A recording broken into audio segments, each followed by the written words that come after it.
मित्रांनो, तुझेच मी गीत गात आहे या मालिकेच्या आजच्या भागामध्ये मंजुळा साहेबरावाला म्हणते, मला सोड अगोदर.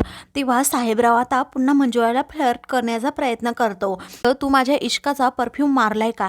कारण बघ ना, सुगंध किती छान सुटलाय, असं म्हणून तो पुन्हा रोमॅन्टिक होतो. मंजुळा आता त्याचा हात सोडण्याचा प्रयत्न करत असते, पण साहेबराव ऐकायलाच तयार नसतो. मंजुळा आता खूपच वैतागते आणि म्हणते, हे बघ साहेबराव, तू जे म्हणशील ना ते मी करते, पण मला मल्हार सरांना काही होता कामा नाही. ती साहेबराव हसतच म्हणतो, अगं त्या मल्हारच्या काळजीने तुझा जीव बघ कसा तडफड होतोय. एवढी नाजूकशी तू, म्हणजे माशासारखी तडफडताना तुला पाहताना खूप मज्जा वाटतीये मला. ती कशीबशी त्याच्या तावडीतून सुटून ती आता बाहेर जाते. इकडे मल्हार हा सामान घेऊन आता घरात येतच असतो. गाडीचा जो ड्रायव्हर असतो तो मल्हारकडे खूप रागात पाहतो. एक जी पिशवी असते त्यातून खाली काहीतरी पडतं. मल्हार ते आता सर्व काही वस्तू उचलून घेत असतो. मग आता तो गाडीचा जो ड्रायव्हर असतो तो खूप रागात मल्हारकडे पाहू लागतो. तेवढ्यातच मंजुळा तेथे येते आणि समोर पाहते तर मल्हार खाली वाकलेला असतो. तिला आता खूप मोठा धक्का बसतो. ती मल्हारजवळ जात त्याला उठवू लागते आणि म्हणते, काय झालं मल्हार सर तुम्हाला? तेव्हा आता मल्हार म्हणतो, काही नाही, मी तर ठीक आहे एकदम. त्यावरती मंजुळाच्या जीवात जीव येतो. तेवढ्यातच ते साहेबराव येतो, पण आता ड्रायव्हर तेथे नसतो. मंजुळा म्हणते, तुमच्याबरोबर जो ड्रायव्हर होता तो कुठे आहे? त्यावरती आता मल्हार म्हणतो, तो गेला माझ्याकडे सामान देऊन. तेवढ्यातच साहेबराव तेथे येतो आणि म्हणतो, मी सांगू का, मंजुळा एवढी का घाबरलीये? त्या असं वाटलं तो जो गाडीचा ड्रायव्हर आहे ना, तो तुमच्या जीवाचं काही बरं वाईट करेल. मल्हार आता म्हणतो की, मंजुळाबाई हो, तुम्ही असा विचार का करताय? तो मला काही का करेल? त्याचं काय बिघडवलंय? असं म्हणून आता तो मंजुळाकडे पाहू लागतो. मंजुळा काहीच बोलत नाही. साहेबराव म्हणतो की, मी सांगू का, अहो मंजुळाला ना खरंच तुमची खूप काळजी आहे, पण मल्हार सर, अहो तुम्ही माझ्यासाठी जे जे काही करताय ना ते पाहून मला खरंच खूप आनंद झालाय. हो, मंजुळाचा आणि माझ्यामध्ये जो काही गैरसमज होता तो दूर करण्याचा तुम्ही प्रयत्न करताय, हे पाहूनच मला खरंच खूप छान वाटतंय. मल्हार म्हणतो, त्यात काय एवढं, मंजुळाबाई तशा चांगल्या आहेत आणि कोणत्याही नात्यामध्ये गैरसमज अजिबात नकोत. आता तुम्ही दोघेजण बोला, तुम्हाला गप्पा मारायच्या असेल तर मारा, तोपर्यंत मी सामान घ्यायला कुणाला तरी बाहेर पाठवतो. तेव्हा ठीक आहे असं साहेबराव म्हणतो. आता मल्हार तेथून गेल्यानंतर मंजुळा देखील रागातच तेथून चाललेली असते. तेव्हा आता साहेबराव तिचा हात पकडतो आणि म्हणतो, काय ग मंजुळे, खूप घाबरली वाटतं मला. त्यावरती मंजुळा म्हणते की, हे म्हसने मला अगोदर सोड. त्यावरती आता साहेबराव म्हणतो, हे बघ अगं किती वर्ष झाले ग, अगं 20 वर्षांची सोबत आपली आणि 1 वर्ष झालं या मल्हारबरोबर तू राहायला लागलेस, पण तुझा नुसता जीव त्याच्यासाठी कासावीस होतो. तू असं का करतेस? अगं माझ्यामध्ये असं काय कमी आहे? असं म्हणून तो तिला फ्लर्ट करण्याचा पुन्हा एकदा प्रयत्न करू लागतो. तेव्हा मंजुळा आता काहीच बोलत नाही, पण तू साहेबरावाकडे खूपच रागात पाहू लागते. तेव्हा आपण रात्रीचे दोघेजण गप्पा मारायच्यात का, असं तो म्हणतो. मी तुझ्या रूमवर येऊ का, तू माझ्या रूमवर येते, असं म्हणून तो तिला आता डिवचू लागतो. पुन्हा एकदा तिचा हात पकडतो. तेव्हा ती स्वतःचा हात सोडवण्याचा प्रयत्न करते आणि म्हणते, म्हसन्या तू बाजूला हो, ही स्वप्न आता सोडून दे. त्यावरती तुझ्या मल्हारला असा जेव्हा मी झाडावर इथे लटकवेन ना, तेव्हा तुला सगळं काही समजेल, असं म्हणून आता तो मल्हारच्या जीवाची धमकी मंजुळाला देतो. तेव्हा मंजुळा रागातच त्याच्यापासून जाते, तर साहेबराव तिच्याकडे पाहून हसतो. त्यानंतर साहेबराव आता रूममध्ये जातो आणि गादीवर लोळत असतो. तो म्हणतो, किती छान मऊ मऊ गादी. तेवढ्यातच तेथे मोनिका येते आणि म्हणते, ओ साहेबराव, जरा भ्रमातून बाहेर निघा आणि मंजुळेकडे लक्ष द्या, तुमच्या त्या राणीकडे. तेव्हा तो म्हणतो की, हो तू, मला असं वाटतंय टिकटॉक मॅडम, तुम्ही जास्त आपल्यानुसार रुबाब दाखवताय, पण तुमचे जे मल्हार सर आहे ना, ते आमच्याच मंजुळेकडे सर्वात जास्त लक्ष देत आहेत, त्यांचीच काळजी करतायत तुमच्यापेक्षा.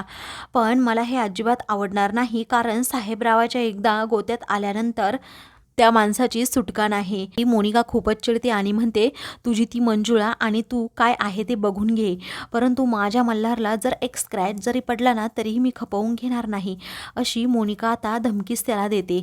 त्यावरती आता तो म्हणतो, हो तुम्ही एका विषारी नागाला पाळला आहे, ही गोष्ट लक्षात ठेवा. वेळी आता मोनिका आणि तो एकमेकांकडे खूप रागात पाहत असतात. मग नंतर साहेबराव म्हणतो, आपल्यामधील जे टॉप सिक्रेट आहे ते तुम्हाला माहीत आहे ना, कान करा इकडे.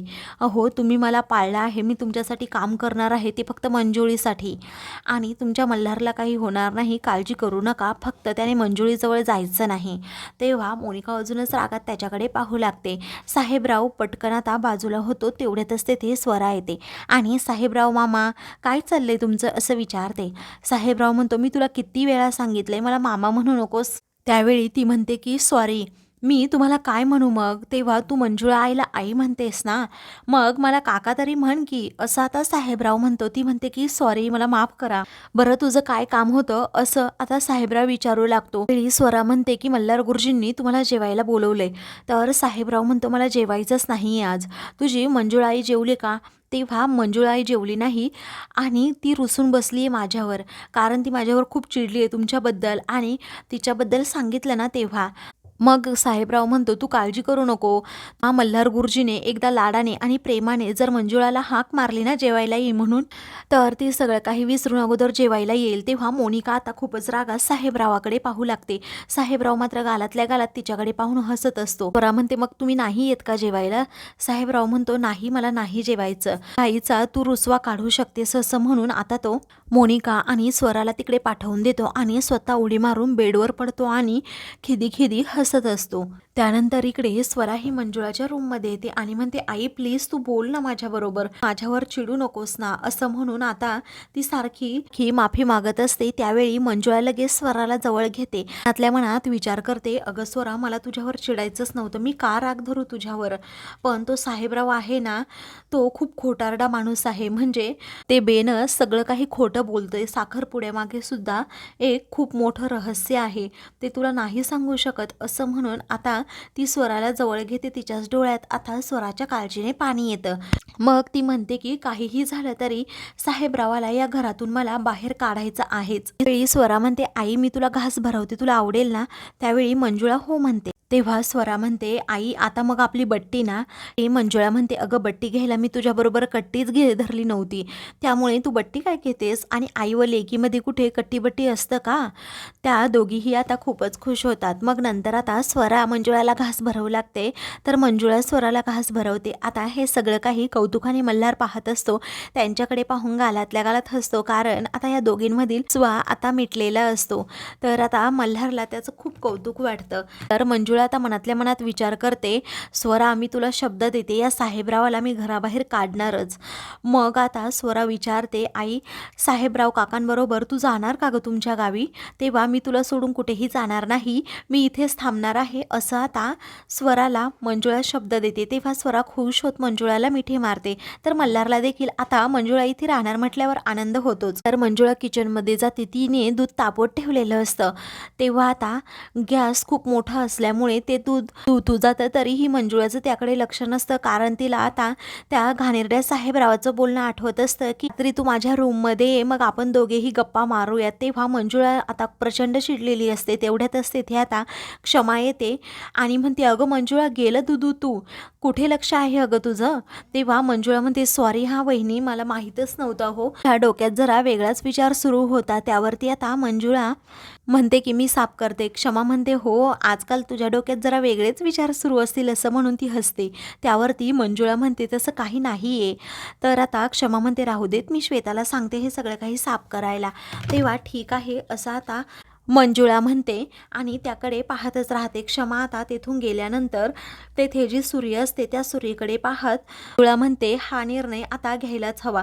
या साहेबरावाचं याचं वागणंच आवडत नाही. या खोटारड्या माणसाला साहेबरावाची या घरातून अगोदर हकलपट्टी करायलाच हवी, असं म्हणून आता ती लगेच प्लॅन करते. मित्रांनो पुढील भागामध्ये स्वरा आता मंजुळाचा फोटो हातात घेत खूप रडत असते आणि म्हणते आई अगं मला तुझ्याबरोबर यायचंय आणि तू मला सोडून जाऊच नको कुठे. साहेबराव त्याच्या रूममध्ये आता मंजुळाचा फोटो घेऊन बसलेला असतो.